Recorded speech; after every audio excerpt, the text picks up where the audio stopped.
नमस्कार साथियों, स्वागत है आप सभी का हमारी बेसिक क्लासेस में। जहां हमारा आज का विषय होना है भारत का संविधान। और इस चर्चा परिचर्चा को हम पिछले कई समय से पढ़ रहे हैं, जिसमें हमने भारतीय संविधान में पहला भाग देखा, संविधान का विकास देखा। और आज हमारा अंतिम रूप से कुछ एक ऐसा विषय है भाग 2, जिसको हम कहते हैं नागरिकता, या इसी को कहा जाता है सिटीजनशिप। क्या हो गया, इसे कहते हैं नागरिकता, ठीक है ना।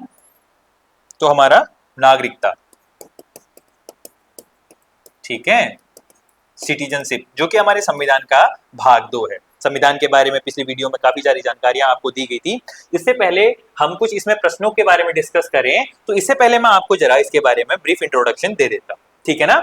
जैसे आपने भारतीय संविधान के बारे में पढ़ा और भारतीय संविधान को जाना, क्या कहा कि आपने भाग 2 देखा, ठीक है, जिसमें उल्लेख किसका है, नागरिकता का उल्लेख, ठीक है, नागरिकता का उल्लेख है। अब जब मैं आपको भाग बता रहा था तो मैंने कहा था कि इसके अंदर अनुच्छेदों का भी वर्णन किया जाता है, ठीक है। अब भाग 1 में आपको पता चला कि भाग 1 है संघ और राज्य क्षेत्र, संघ और राज्य क्षेत्र, कि भारत के क्षेत्र के अंदर 28 राज्य हैं और उन राज्यों के अधीन रहने वाले जो लोग हैं उनको दी जाएगी अब क्या, नागरिकता।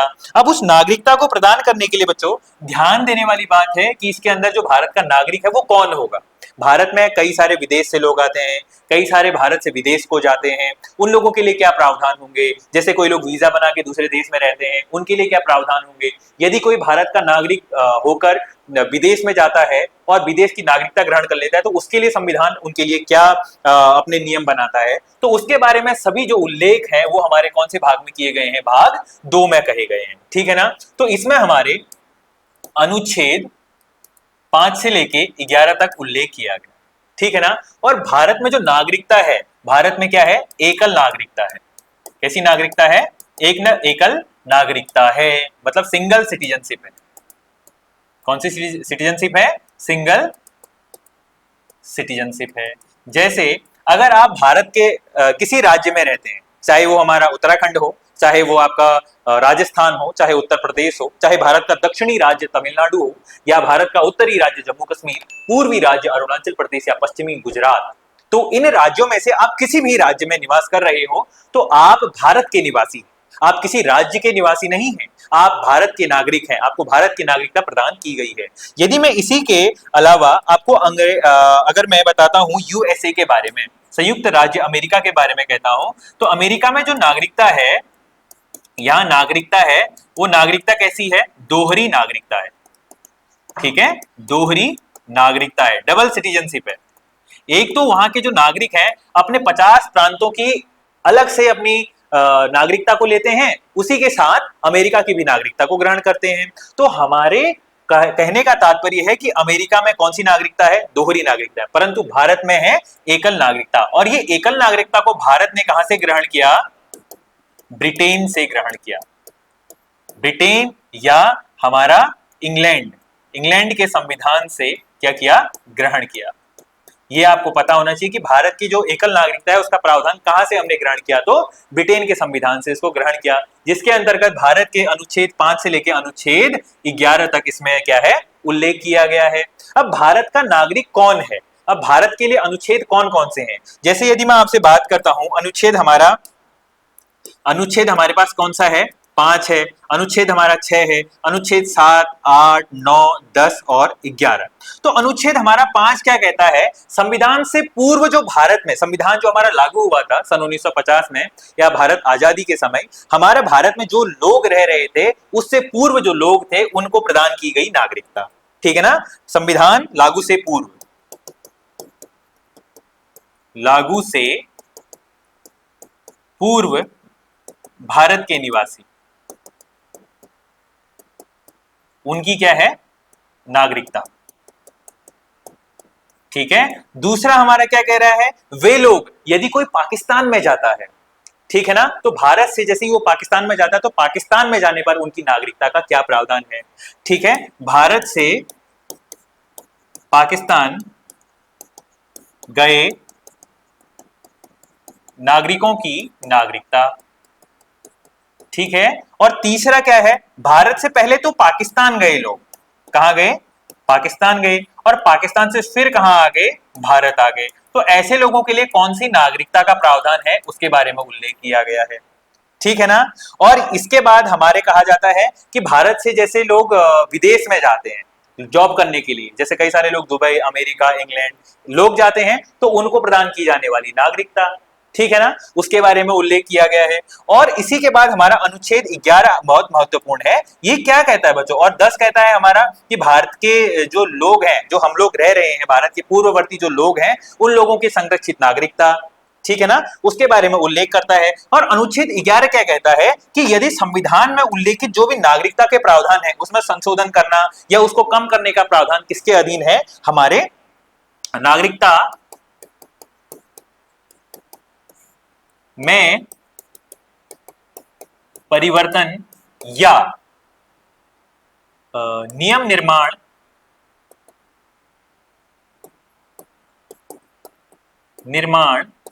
में परिवर्तन करने की, मैं परिवर्तन या नियम निर्माण में परिवर्तन की जो शक्ति है वो किसके पास है, भारत की संसद के पास है। किसके पास है, संसद के पास, जो कि हमारा अनुच्छेद 11 कहता है। अब हमने कह दिया है कि भारत में इस तरीके की हमारी नागरिकता है, तो नागरिकता के आधार हमारे भारत में क्या होता है, भारत की एक नागरिकता अधिनियम आता है, भारतीय नागरिकता अधिनियम आता है बच्चों, अधिनियम आता है, कब आता है, 1955 में। तो क्या कहा जाता है इसके अधीन कि भारत में जो लोग निवास कर रहे हैं या भारत की कोई नागरिकता यदि चाहता है तो वो कितने प्रकार से भारत की नागरिकता ले सकता है। तो नागरिकता का प्रावधान हमारे भारत की जो नागरिकता अधिनियम 1955 है उसमें क्या कहा गया है, उल्लेख किया गया है। तो इसके आधार पर भारत में 5 प्रकार से आप क्या कर सकते हैं, नागरिकता ग्रहण कर सकते हैं। पहला क्या है आपका कि भारत का वंश परंपरा हो, वंश परंपरा हो। दूसरा आप क्या हो, वंश परंपरा हो। दूसरा आपके माता पिता यहां भारत के हों, ठीक है ना, तो माता पिता भारत के हों, या आपके पूर्वज कह सकते हैं आप, पूर्वज भारत के हों। तीसरा आपको भारत में क्या किया गया हो, पंजीकृत किया गया हो, पंजीकरण के द्वारा। चौथा आपका देशीकरण के द्वारा, ठीक है। और पांचवा आपका क्या है, भूमि विस्तार के द्वारा।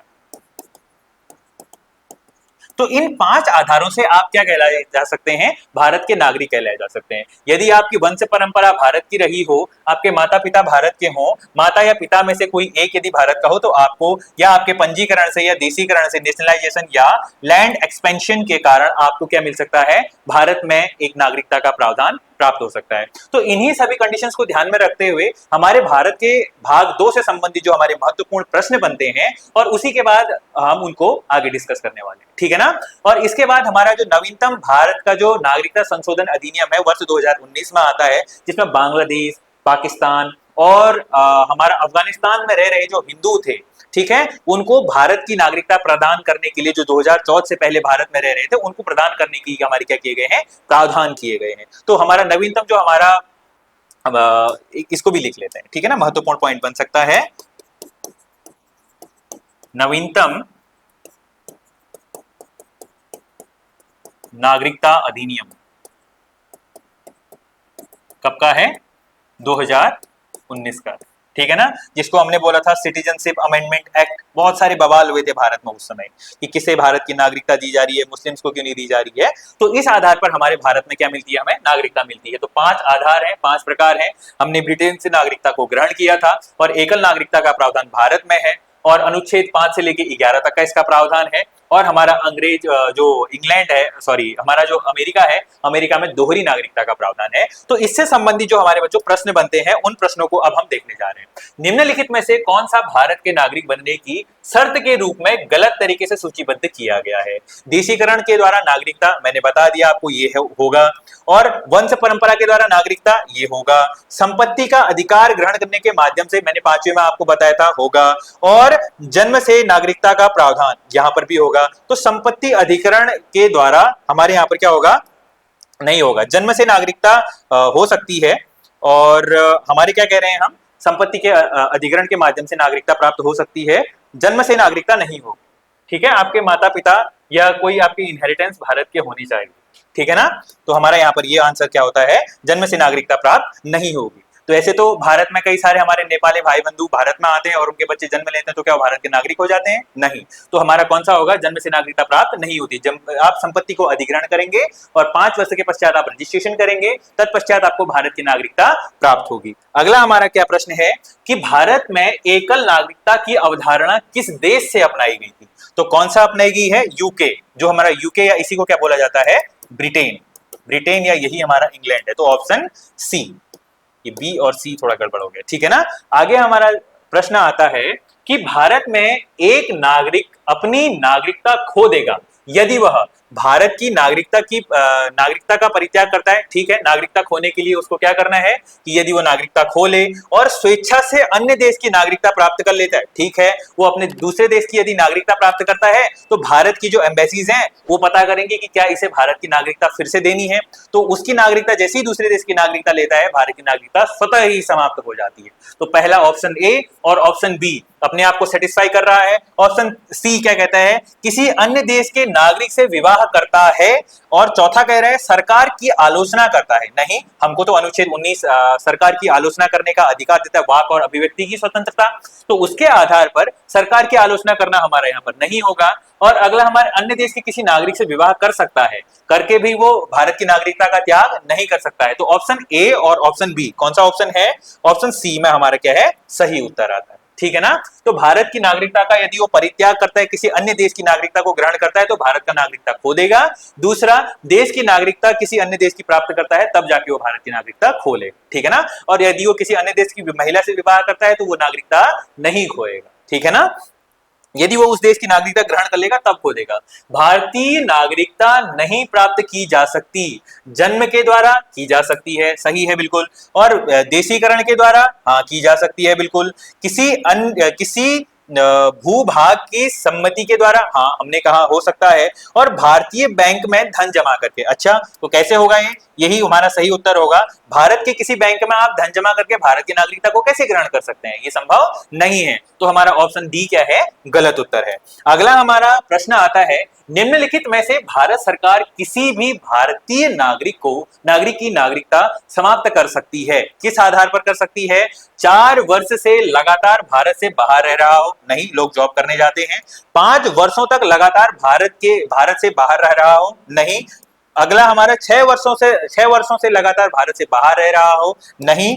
ये कब रहा हो? 7 वर्षों से लगातार भारत से बाहर रह रहा होगा कोई व्यक्ति, तो वह भारत की नागरिकता स्वतः ही खो देगा। ठीक है ना। और 7 वर्ष के बाद वो भारत में दोबारा आता है तो उसे पंजीकरण करना पड़ेगा। 5 वर्ष के पश्चात उसे रहने के बाद 7 वर्ष में उसे भारत की पुनः नागरिकता प्रदान कर दी जाएगी। ठीक है ना। तो एक लंबी प्रोसेस होती है। तो 7 वर्ष तक भारत से बाहर रहने से पहले ही उसे भारत में आना पड़ेगा, अन्यथा वह भारत की नागरिकता खो देगा। तो ऑप्शन डी इसका क्या है, सही उत्तर है। अगला क्या है, भारत में नागरिकता की निम्नलिखित विशेषताओं में से कौन सी विशेषता सही है?